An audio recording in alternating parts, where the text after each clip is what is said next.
In June 2025, the UFC officially crashed the party, launching its own standalone combat sports property, UFC BJJ. This isn't just another tournament, it's a full-scale invasion, armed with a global broadcast platform, a reality TV show, and the full might of the UFC's marketing machine. It promises to make BJJ athletes richer and more famous than they ever dreamed. But as the bright lights of the UFC apex shine down on the mats, a single question is echoing through every gym in the world. Is this the moment Jiu-Jitsu finally goes mainstream, or is this the moment it loses everything that makes it special? Section 1. The beautiful broken world of BJJ. To really get the magnitude of this shift, you have to understand what professional Jiu-Jitsu looked like before the UFC planted its flag. If you're new to it, the pro grappling scene has always been a bit like the Wild West. It's a vibrant, passionate, but incredibly fragmented landscape. Of course, you have the Titans. The IBJJF World Championships, the Mundials, are the sport's gi-based Olympics. Then there's the ADCC World Championships, the no-gi holy grail that happens only once every 2 years to crown the undisputed best submission grapplers on the planet. Promotions like Fight to Win and Who's Number One have also carved out their own space, building loyal followings by actually paying their athletes and putting on exciting super fights. But even with these pillars, the sport has pretty much stayed a niche interest. Its biggest stars, athletes who are living legends in the community, can walk through a crowded mall without anyone batting an eye. The money for most competitors? It's a constant grind. Many of the world's best have to teach seminars, sell instructional videos, or run their own schools just to supplement their meager competition earnings. It's a life fueled by passion, not profit. This is the soul of Jiu-Jitsu that practitioners hold so dear. It's a culture forged in the humility of tapping out, a global fraternity connected by shared principles. It's an art where a 135-pound technician can elegantly dismantle a 200-pound opponent, a physical chess match celebrated for its smarts over brute force. This world, with all its beautiful flaws and fierce independence, is the before, and the after is about to look very different. Section 2. The Shift.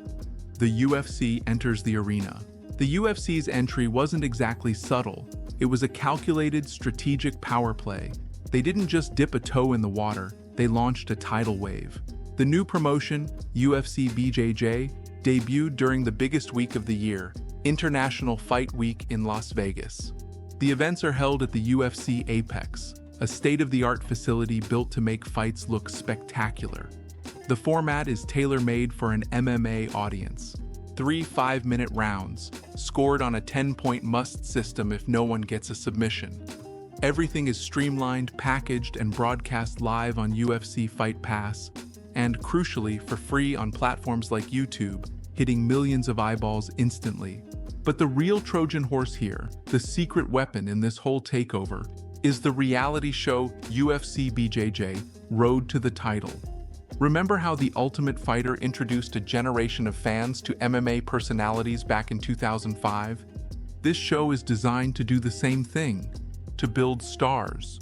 It follows 2 teams of elite grapplers, led by BJJ superstars Mikey Musumeci and Rarison Gabriel, as they live, train, and compete for a shot at becoming the first ever UFC BJJ champions.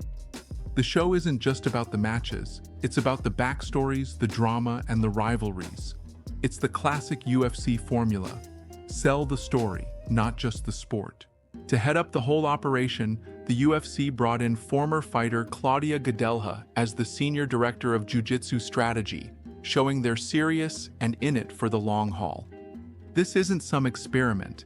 This is the UFC swallowing an entire sport into its global empire, using the exact blueprint that turned a once controversial spectacle into a multi-billion-dollar giant. Section 3. The Promise of Gold. For thousands of athletes grinding it out, the UFC's arrival feels like a miracle. The biggest, most life-changing impact is, obviously, the money. While the pay for the reality show contestants might not be life-altering just yet, the potential for growth under the UFC's wing is undeniable. The exposure alone is worth its weight in gold.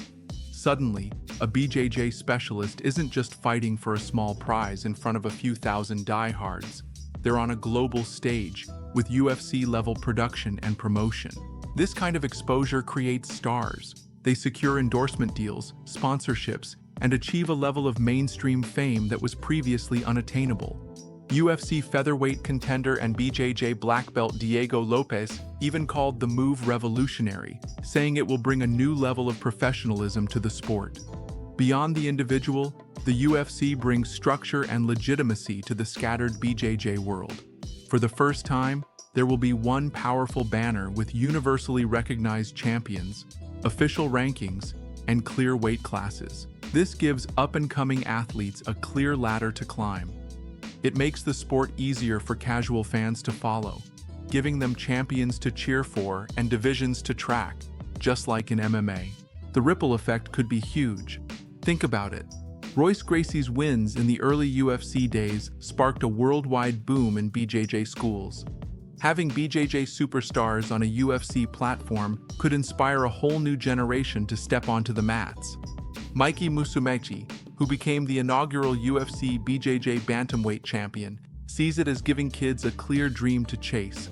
They can watch UFC BJJ and say, "I want to do that one day," knowing a stable professional league is waiting for them. The promise is intoxicating, right? More money, more fans, a secure future. It's tough to argue with that.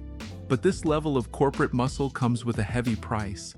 Before we get into the fears and the potential destruction of Jiu-Jitsu's culture, I want to hear from you. If you train or you're just a fan, what's your gut reaction? Is this the best thing to ever happen to the gentle art? Let me know in the comments. Section 4. The Peril and the Price. For every person celebrating the UFC's arrival, there's another watching in horror, terrified that the soul of their sport is being auctioned off. The main fear? Monopolization and sterilization. The UFC has a history in MMA of either buying out or crushing its competition. Many in the BJJ world are worried that beloved independent promotions like ADCC could be next on the chopping block. The weapon in this fight is the exclusive contract. Grappling star and promoter Craig Jones has been one of the loudest critics. He revealed that the UFC offered him a six-figure deal to coach on the reality show and compete, but it demanded full exclusivity. He warned that the sport is entering an era where athletes won't be able to compete in ADCC or his own tournament. This forces a brutal choice on athletes.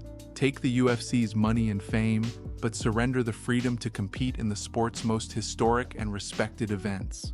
A wedge is already being driven right through the community. Then there's the culture clash.